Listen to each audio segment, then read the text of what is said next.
Buen día, bienvenidos a una nueva clase de anatomía. El día de hoy vamos a hablar de algunas ayudas diagnósticas. Específicamente vamos a hablar sobre la interpretación de las radiografías de tórax.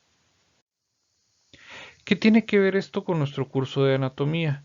Ya hablamos en las clases anteriores sobre la disposición y sobre la relación que tienen varios órganos entre sí, pero en la clase de hoy vamos a ver cómo es que se ven estos órganos en un estudio de imagen, específicamente en una radiografía de tórax.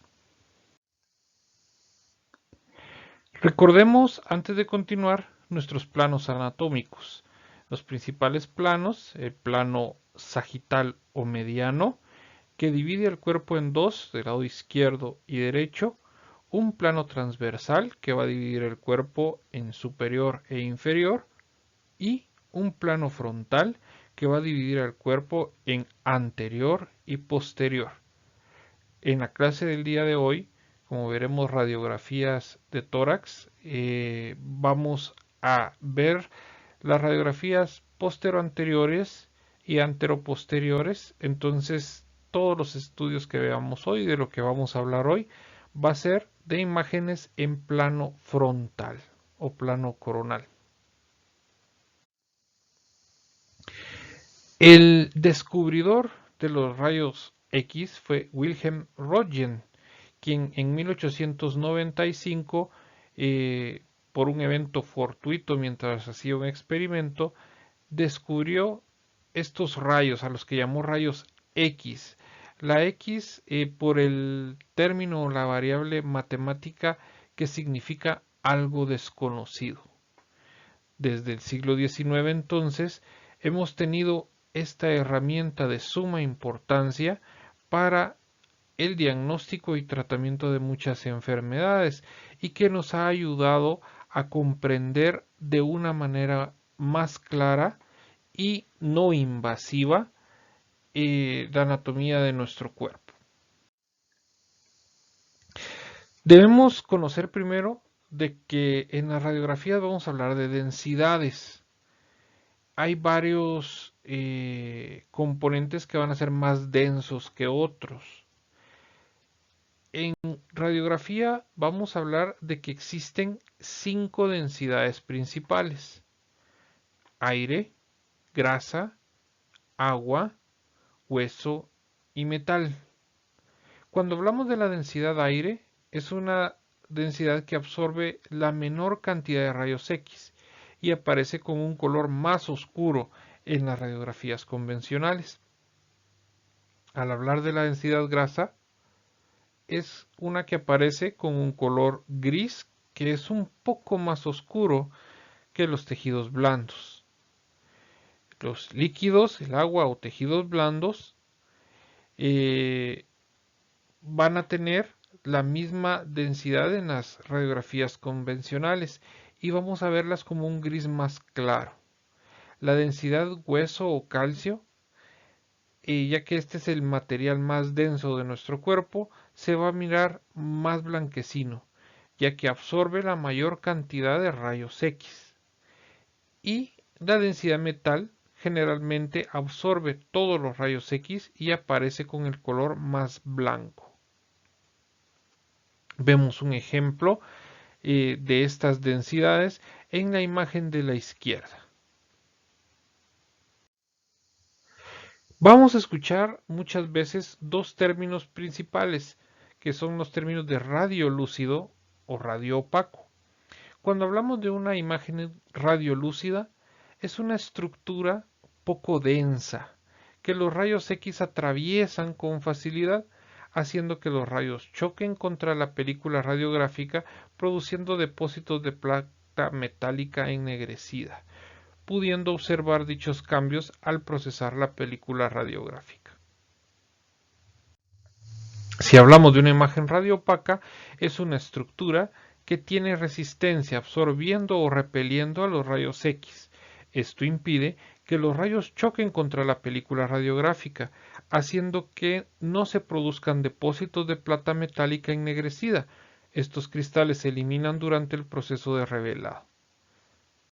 Para dejar estos conceptos más claros, tenemos esta imagen. Miramos esta imagen de una radiografía de un diente. En esta radiografía podemos ver que tiene dos áreas, una más blanca y una más oscura. Entre más oscuro sea, vamos a decir que es más radiolúcido. Entre más claro sea, o sea, más blanco, vamos a decir que la estructura es más radioopaca. Entonces, negro radiolúcido, blanco radioopaco. A la hora de estudiar o a la hora de describir una radiografía, tenemos que tener un orden, tenemos que tener un método ordenado para poder describirla, no empezar de forma desordenada para que no sea difícil para nuestros interlocutores, difícil para nuestros colegas, otro personal de salud que lean nuestras notas o que lean nuestras descripciones de los estudios radiográficos, que esto no sea engorroso, que no sea difícil de interpretar. Entonces, lo que vamos a hacer es llevar un orden. Entonces, el tipo de orden que llevemos puede variar.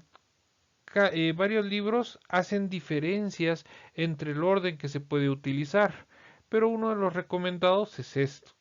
Primero, vamos a describir las partes óseas, o sea, describiríamos los huesos o las estructuras óseas que vemos en nuestra radiografía. Luego, describimos las partes blandas, como músculos, tejido celular subcutáneo, tejido mamario. Luego, describimos el pulmón y la pleura. Posteriormente, vamos a describir los ilios y las vías aéreas, como los bronquios principales y la tráquea. Describimos luego el mediastino y por último los contornos de la radiografía, incluyendo aquí también los ángulos. En un momento vamos a detallar más toda esta información. Primero tenemos que saber de que para poder describir una radiografía es importante que esta radiografía sea de calidad o que tenga una buena calidad. Esto va a depender de la técnica que utilice el técnico de rayos X. La calidad de radiografía va a estar dada por varios aspectos relevantes. Primero, la placa debe incluir la totalidad del tórax, que va desde los vértices pulmonares hasta el fondo de los recesos costodiafragmáticos. Una radiografía frontal debe estar bien centrada, en donde los extremos externales de ambas clavículas van a estar equidistantes de las apófisis espinosas vertebrales y las escápulas deben estar fuera del tórax. Esto lo vamos a describir más detalladamente a continuación. Van a haber veces en las cuales la cantidad de energía que se aplique o la intensidad de los rayos X que se emitan van a variar. Existen intensidades específicas para procedimientos radiográficos específicos que ya están definidas, pero en algunas ocasiones pues el equipo puede estar en mal estado o la técnica que utilice la persona que tome la radiografía no sea la correcta. Entonces vamos a ver radiografías como la de la izquierda, que vamos a llamar radiografía poco penetrada. O sea, no vamos a tener una penetración, una intensidad adecuada de rayos X para poder definir las estructuras de forma adecuada. O por el contrario, Vamos a tener radiografías muy penetradas donde va a haber una gran intensidad de los rayos X y esto va a hacer que se miren muy oscuras y esto a su vez nos va a llevar a una difícil interpretación del estudio. ¿Qué es lo que tenemos que visualizar en una radiografía de tórax para decir de que esa radiografía está bien tomada? Primero, la penetración de la radiografía, de lo que hablamos hace un momento. Podemos ver nosotros qué tan buena o mala es la penetración de la radiografía viendo la columna vertebral, la cual debe ser visible a través del corazón. También tenemos que ver de que el estudio haya sido tomado con el paciente en inspiración. ¿Y cómo vamos nosotros a poder definir que una radiografía fue hecha en expiración o inspiración? Tenemos que poder ver por lo menos 8 a 9 costillas posteriores. Entonces, 1, 2, 3, 4, 5, 6, 7, 8, 9. Entonces podemos decir de que esta radiografía fue tomada en inspiración. Luego vamos a ver la rotación. Las apófisis espinosas deben ser equidistantes respecto a los extremos mediales de las clavículas. Esto lo vamos a explicar de forma detallada en un momento. La magnificación. Las radiografías anteroposteriores, principalmente las obtenidas con aparatos portátiles, conllevan una ligera magnificación del tamaño del corazón, o sea, pueden hacer que el corazón luzca más grande de lo que realmente es y nos haga pensar de que nuestro paciente tiene cardiomegalia, o sea, un aumento del tamaño del corazón y esto no es así. También tenemos que visualizar la angulación. O sea, ver que la radiografía no esté rotada, que el paciente no esté hacia la izquierda o hacia la derecha. Normalmente la clavícula tiene una configuración en forma de S en el extremo medial que se debe superponer sobre las costillas tercera o cuarta. Un hallazgo que vamos a ver a continuación. Hace un rato hablamos de las costillas posteriores y anteriores.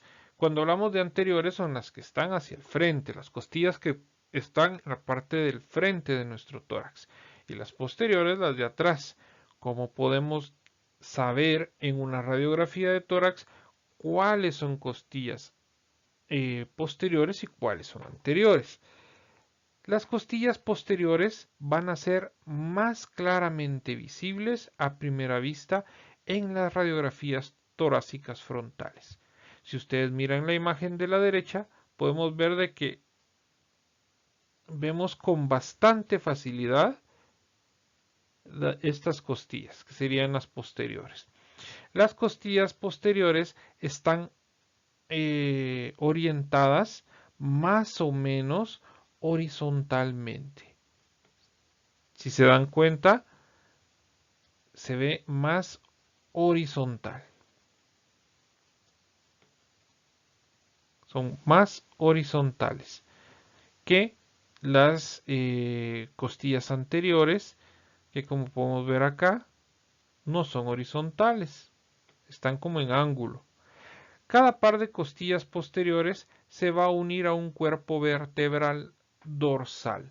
Entonces vamos a poder ver cómo se une a sus cuerpos vertebrales dorsales. Las costillas anteriores van a ser visibles, aunque con un poco de mayor dificultad, en la radiografía torácica frontal. Las costillas anteriores son estas.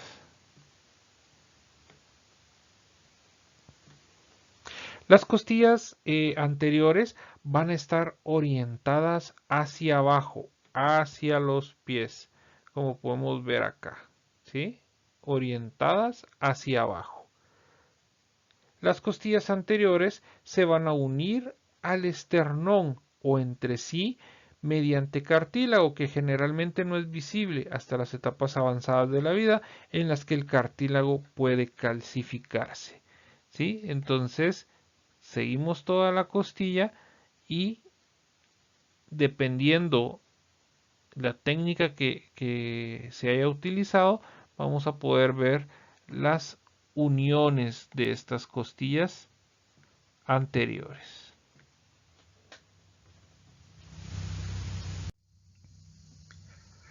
Acá podemos ver y hacer la diferenciación cuando una radiografía es postero anterior o PA, que esta es tomada de pie, o cuando una radiografía es AP o antero posterior, que es tomada con el paciente acostado en decúbito supino. Cuando decimos en decúbito supino, estamos hablando con el paciente boca arriba. Primer factor que tenemos que ver para hacer la diferenciación es que en una radiografía postero anterior o PA vamos a tener las clavículas más bajas. ¿Sí? Si la comparamos, estas son las clavículas, esta es la clavícula, y en la antero-posterior están más altas que en la postero-anterior. Vamos a ver también de que en la radiografía postero-anterior las escápulas van a estar fuera del tórax. ¿Cuáles son las escápulas? Estas, los omóplatos, ¿sí? No se ven dentro del tórax. Mientras que en una antero-posterior vamos a poder ver la escápula dentro del tórax. Acá vemos la silueta de la escápula o del omóplato. A diferencia de la postero anterior que la tiene afuera. Como hablábamos hace un rato, existe la posibilidad de que se magnifique el tamaño del corazón. Estas dos radiografías que estamos viendo ahorita son de la misma persona, pero aún siendo de la misma persona, miremos la diferencia en el tamaño del corazón. Se mira más grande en una radiografía antero-posterior y más pequeño en la postero anterior, a pesar que es el mismo paciente y fue tomada en el mismo momento. Pero la diferencia es la posición en la que está nuestro paciente, que va a dar la impresión del que el corazón es más grande. Y esto va a hacer de que tengamos un ensanchamiento mediastinal, o sea que se mire más ancho.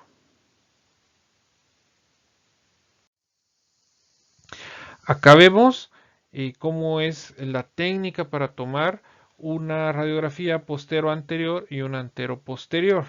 Cuando son postero anterior, tenemos acá nuestro paciente.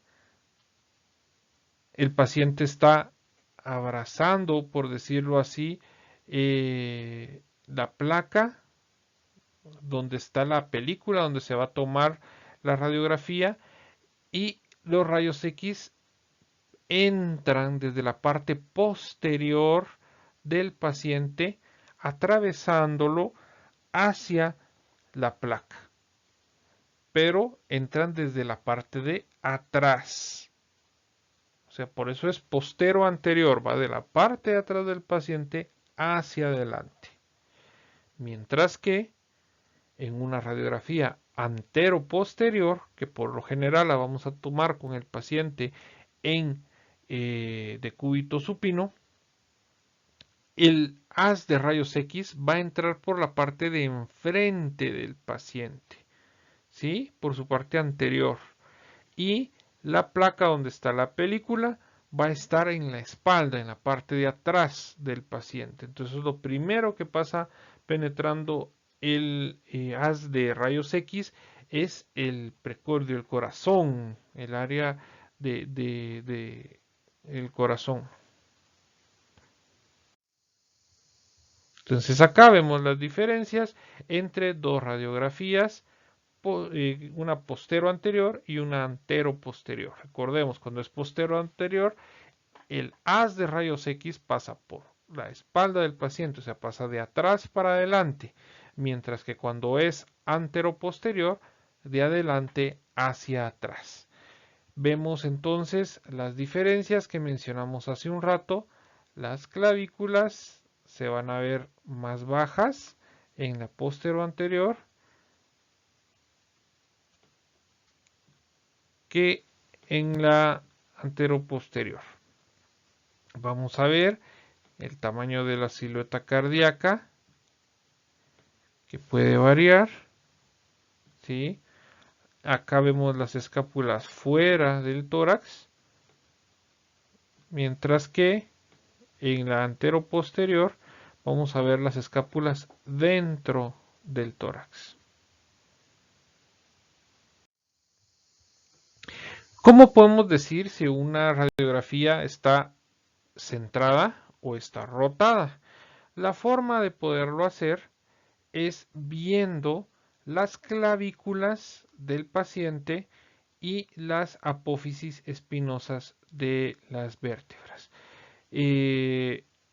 Podemos ver acá las clavículas, clavícula derecha del paciente, clavícula izquierda del paciente, buscamos la columna vertebral y esto que vemos acá son las apófisis espinosas de las vértebras. Entonces vamos a ver que la distancia entre las dos clavículas va a estar a la mitad, van a pasar las apófisis espinosas y la distancia entre apófisis espinosa y clavícula derecha, apófisis espinosa y clavícula izquierda va a ser la misma o va a ser muy cercana a la misma. Entonces, así podemos decir que una radiografía está centrada. Cuando decimos que la radiografía está rotada, cuando esta diferencia de espacios entre apófisis espinosa y clavículas varía. Si se dan cuenta, acá podemos ver la clavícula derecha, acá miramos la clavícula izquierda, esta es la columna vertebral, estas son las apófisis espinosas y miren acá, esta apófisis espinosa, si miramos nosotros la diferencia entre esos espacios, ¿sí? Es bastante. Entonces acá podemos decir que esa radiografía no está centrada, sino que está rotada. Y esta es la diferencia entre una radiografía centrada y una radiografía rotada. Es cuando el paciente está como de lado. Entonces el haz de rayos X no va a entrar de una forma centrada al cuerpo. Es como que cuando nos van a tomar una fotografía y nos movemos, pues ocurre la misma situación. En este ejemplo que tenemos acá, podemos ver que es una radiografía rotada. ¿Por qué razón? Buscamos las clavículas, buscamos la columna vertebral, las apófisis espinosas y si se dan cuenta, la distancia entre apófisis espinosa y clavícula derecha es mucho mayor que la de apófisis espinosa y clavícula izquierda.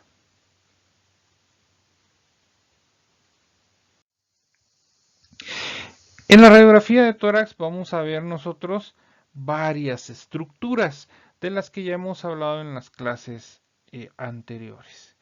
Entonces, como platicamos, tenemos que tener un orden para describir las radiografías. Entonces vamos a empezar desde las estructuras óseas. Primero vamos a describir la radiografía, si esta radiografía es antero-posterior o postero-anterior. Entonces utilizamos los conocimientos que acabamos de adquirir, miramos las clavículas y miramos que las clavículas están bajas, ¿sí? Entonces podemos decir que esta es una radiografía póstero-anterior, o sea, el haz de luz o el haz de rayos X, perdón, viene de la parte de atrás hacia adelante. Luego miramos que la radiografía esté central. La manera de ver si está central es buscando las clavículas, buscando la columna vertebral y las apófisis espinosas. Si miramos de que la distancia entre apófisis espinosa y la clavícula, entre ambas clavículas, es la misma. Entonces decimos de que esta es una radiografía póstero anterior que está centrada. Y luego vamos con los tejidos blandos. Luego que vimos los huesos, vimos las clavículas, vimos también o ubicamos también las estructuras de las costillas, recordando de que tenemos que ver si la radiografía está además en inspiración o no está en inspiración, contando las costillas posteriores. Entonces, 1, 2, 3, 4, 5, 6, 7, 8. Recuerden que tenemos que ver de 8 a 9 costillas. Entonces, podemos decir que esta radiografía es una radiografía postero-anterior que está centrada en inspiración. Luego que ya describimos la naturaleza de la radiografía, miramos de que no hay lesiones en las estructuras óseas. Como lo identificamos, vemos de que tienen continuidad una con la otra. ¿Sí?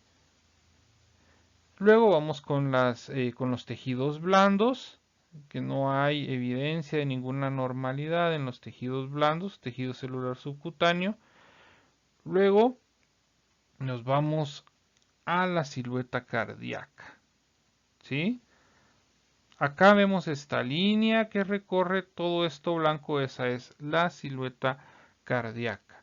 Entonces, como recordamos de nuestra clase previa de sistema circulatorio, el corazón va a estar dividido en dos cámaras, una derecha y una izquierda, que a su vez van a estar divididas en aurículas o atrios y ventrículos.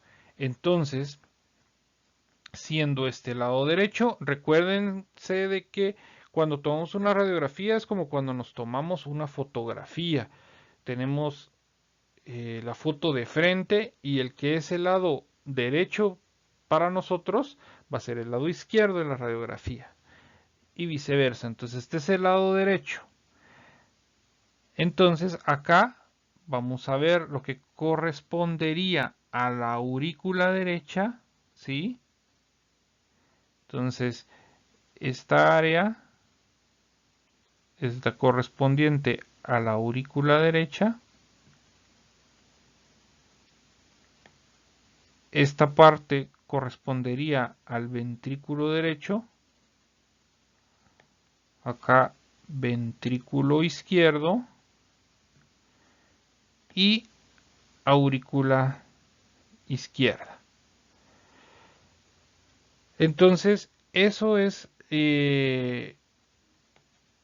lo que vemos nosotros en una radiografía de tórax cuando hablamos del corazón.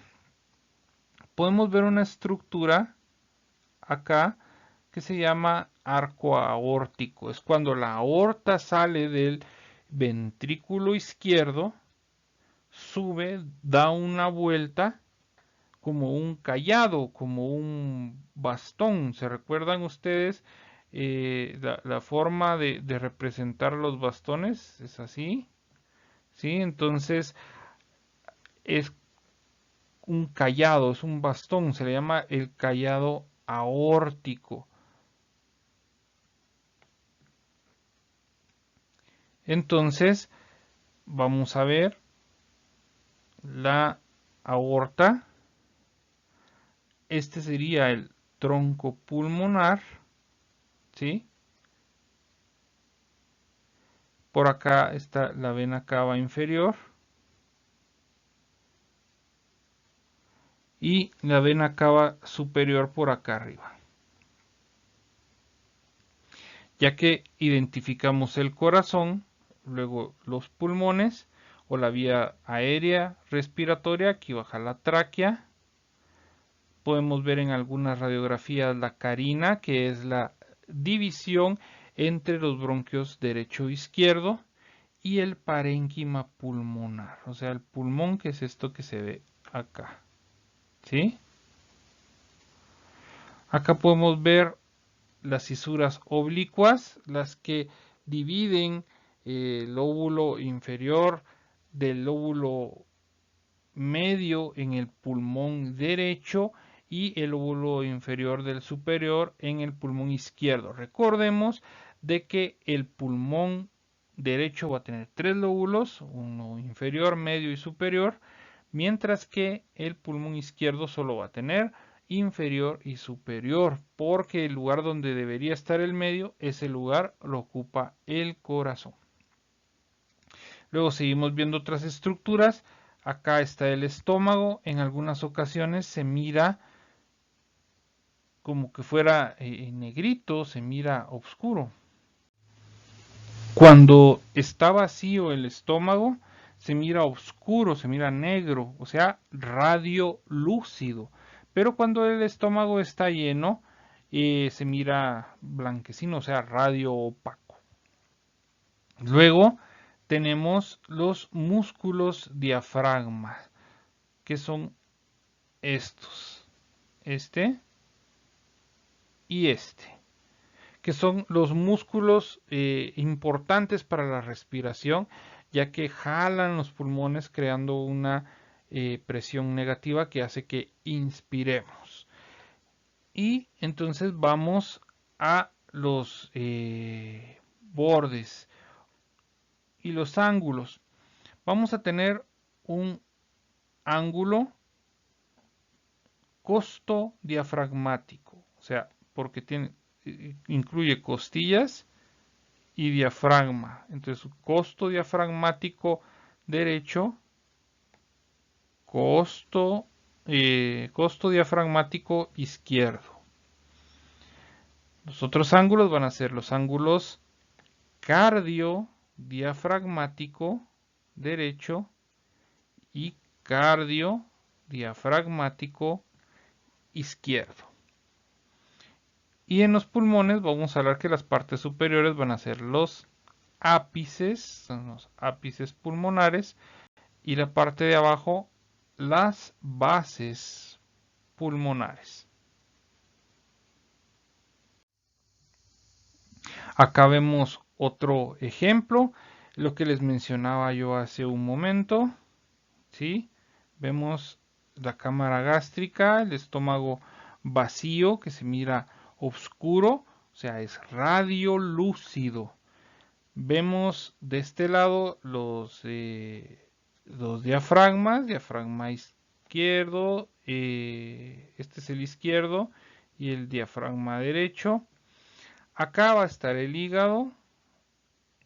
El hígado es bastante grande, ocupa una gran cantidad de la región abdominal, pero por la densidad que tiene se va a ver radio opaco. Entonces, otra vez vemos el corazón, toda la silueta cardíaca. Entonces, aurícula derecha, ventrículo derecho, aurícula izquierda, ventrículo izquierdo. Acá es el callado aórtico, la arteria pulmonar izquierda, las arterias pulmonares derechas, a toda esta parte que se mira acá, que son vasos sanguíneos, son parte del ilio.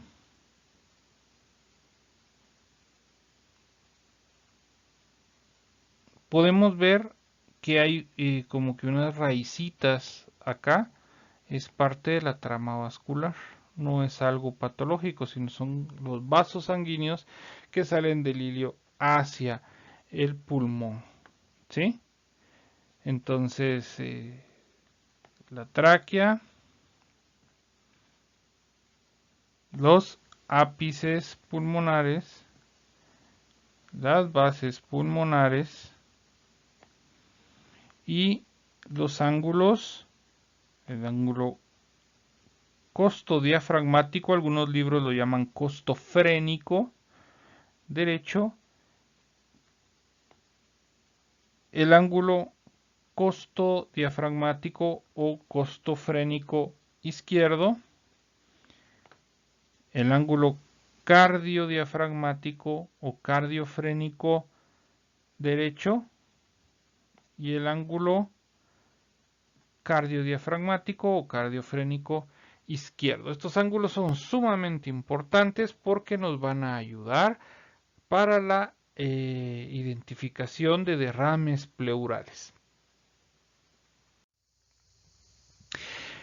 Para poder saber si el corazón está grandote o no, vamos a ayudarnos con algo que se llama índice cardiotorácico, una herramienta matemática bastante sencilla que nos ayuda a identificar si un paciente cursa con cardiomegalia o no. Entonces, vamos a hacer las siguientes mediciones. Primero, una medición A. Esta medición A va a ir del borde donde está la aurícula derecha a la mitad por donde pasan las apófisis espinosas de las vértebras dorsales.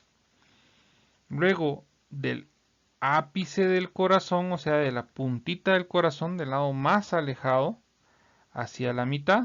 Esto lo vamos a medir en centímetros o en milímetros. Y luego vamos a medir desde cada uno de los bordes del tórax, donde están los ángulos costofrénicos o costodiafragmáticos. Entonces, lo que vamos a hacer es que vamos a sumar la distancia que nos dio A más B. Hay que tener en cuenta de que cuando vamos a medir A, tiene que ser no tiene que ser de la misma parte donde nosotros medimos B, o sea, no tiene que ser horizontalmente igual, ¿no? Vamos a medir el área más lejana de la aurícula derecha. Y en B vamos a medir el área más lejana del ventrículo izquierdo. Entonces, vamos a sumar A más B dividido C. Y esto nos va a dar el índice cardiotorácico. Si el resultado nos da menor de 0.5, decimos de que es normal. Eso quiere decir que el paciente no tiene cardiomegalia.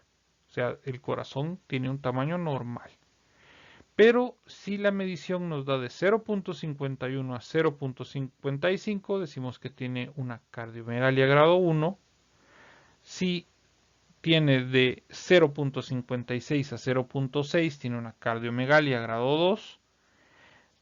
Si mide de 0.61 a 0.65, decimos que tiene una cardiomegalia grado 3. Y si es mayor de 0.65, decimos de que este paciente tiene una cardiomegalia grado 4.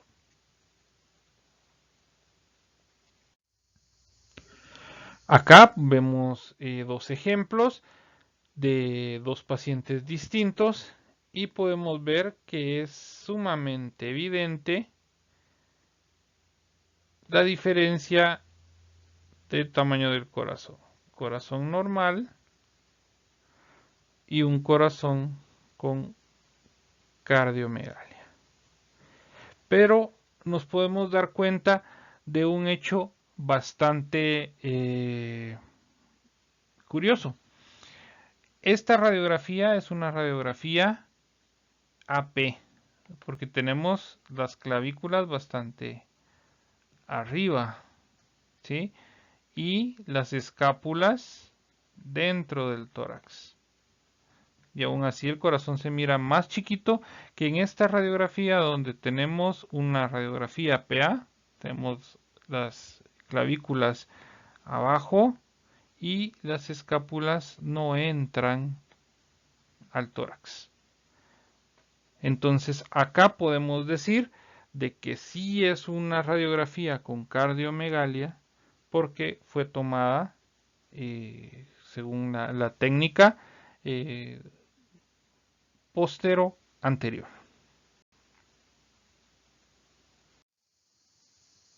Estas son entonces las nociones básicas para la identificación de estructuras anatómicas y la interpretación de radiografías de tórax. Ahora vimos lo normal, ¿sí? Porque estamos en el curso de anatomía, estamos viendo lo normal. Posteriormente, en las clases de fisiopatología, hablaremos de distintos cambios que sufre la radiografía de tórax en diversas patologías. Pero estos son los hallazgos que podemos encontrar en una radiografía de tórax normal. Importante que sepamos identificar la técnica con la que fue hecha, ya que esto es de suma importancia a la hora que vamos a hacer diagnósticos de patologías, ya que podemos dar un diagnóstico errado de cardiomegalia cuando al paciente le hicieron una radiografía antero-posterior, entonces puede que no sea una cardiomegalia lo que tenga, o que digamos que tiene cardiomegalia pero el paciente está rotado, o podamos ver de que el parénquima pulmonar de un lado se mira más grande que el otro y eso es porque el paciente está rotado, la radiografía está rotada. Entonces, cualquier duda o cualquier comentario quedo a sus órdenes por vía de WhatsApp para que puedan enviarme sus preguntas o los comentarios que crean pertinentes. Que tengan ustedes muy buen día.